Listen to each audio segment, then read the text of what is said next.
Have you ever heard that saying, many are called, few are chosen? Something like that. They'd actually taken me someplace. I don't know where it is. Okay, so it doesn't matter. So it's like this idea of we're the ones being tested all the time. We're being tested all the time. When you get woken up, what are you going to choose? Are you going to operate from your highest and best? Or are you going to choose your ego, the lower, the survival, the fear, the scrambling, the fighting? You're still going to try to control. So it's like you get woken up and bop back to sleep if you don't pass the test. That's where they took me. It says, then the king said to his aides, bind him hand and foot and throw him out into the outer darkness where there is weeping and gnashing of the teeth.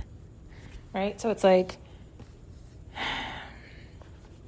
this is happening all the time. It's just you're not aware of it. You're not listening. You're not choosing you. Right? But the more you choose you, it does become the more test you'll receive because you continually be tested. And the more power you receive, the more knowledge you receive, the more awakening you receive. What are you going to do with it? Are you going to offer it for the highest and best of you and then therefore all? Or are you going to greedily take, hoard, keep? It's like we are our own fate. We are deciding, we're choosing. And it's like so many times, I know for me even, right? Like I did not there's so many things that I did not understand, right? What they were teaching me or saying, or even when you aren't awake or in communication, when you're reading things, you just read them, right? You just hear them. They're just sayings. They're just elusive. They're just whatever, or they don't apply to you, or it doesn't matter, or you'll get to it, or whatever. Until the day comes when you're out of those passes. Time's up. Death's knocking on your door.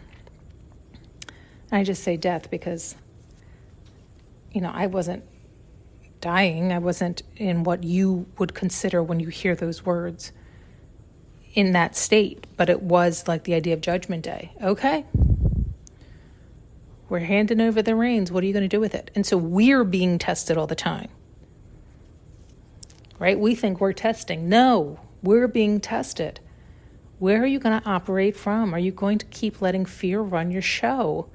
Or are you going to run your show? Are you going to open up to your highest, right? And allow that to flow through? And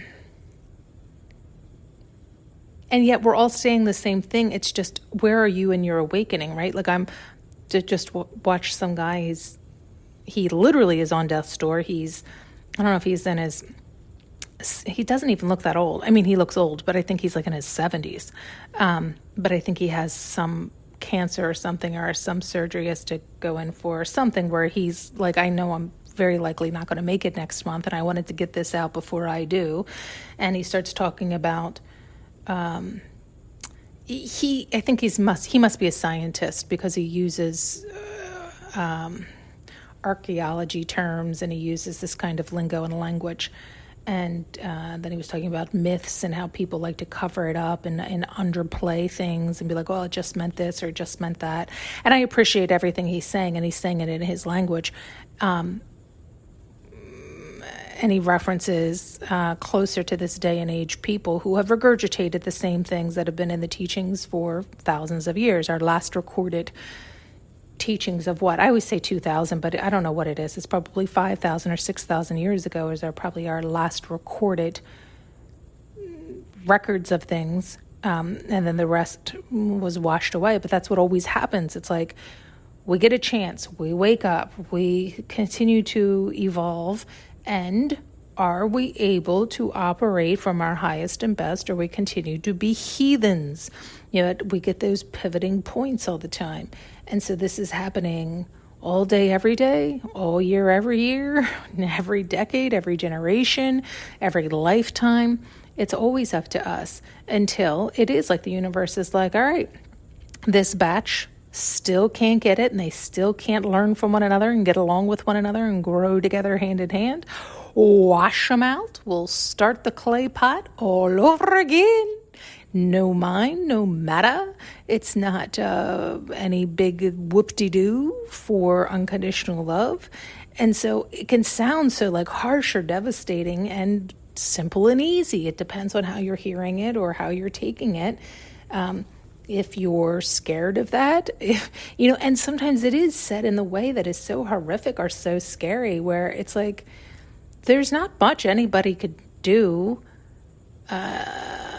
to necessarily convince, sway, or control another. I mean, there's plenty of tactics out proving that, but I think the people who put those into place 9 times out of 10 are coming from their ego, so it ends up doing more damage than good.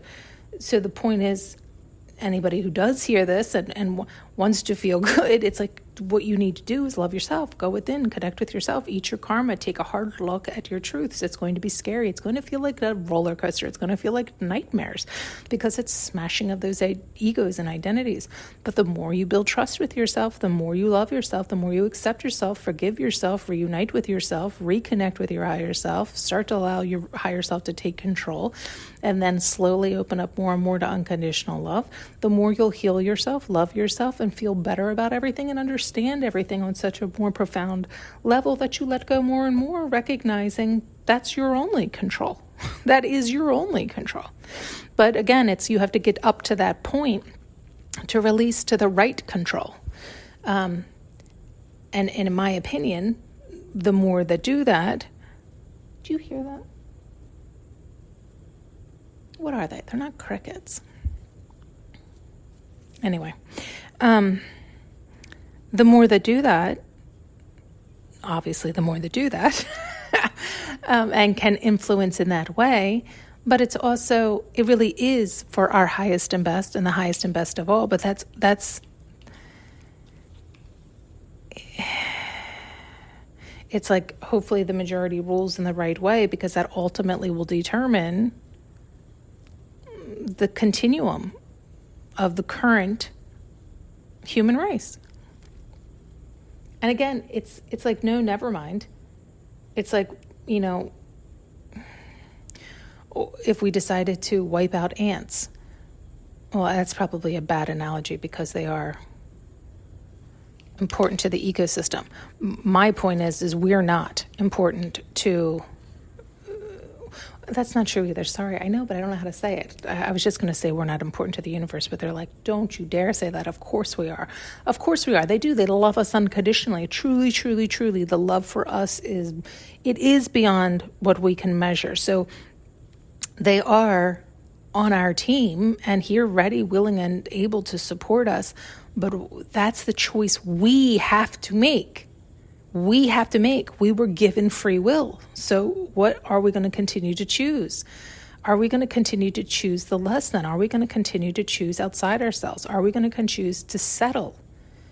Or are we going to love ourselves so much that we rise back up, we ascend to our higher selves, our better knowing, our north node, and operate from there and allow unconditional love to take the lead? Yeah, they liked that better. Yeah, because you can hear how I can go dark. You can hear how I can be like, because I get frustrated with what I'm shown and how it feels for me. And because they'll place me in positions, they'll let me see like through God's eyes. And I'm like, why would you do that? Why would you care? Right? And it's like, he's like, because I love you and I love all of you. He really is unconditional love, not us humans. Right? And so we can get there if we choose to get there, but if we don't, again, who do we have to blame? Nobody but ourselves. and none of us can fully comprehend or fathom the depths of unconditional love for us, because I tell them all the time, like, I love you. You're fucking insane. I mean, I wouldn't tolerate what he shows me. This is why they like to keep me in the bubble they keep me in. They're having me float again right now. It does feel like sometimes they're bouncing me on his knee, like soothing me. It's okay, patting me on the back. It's like they're going to burp their baby.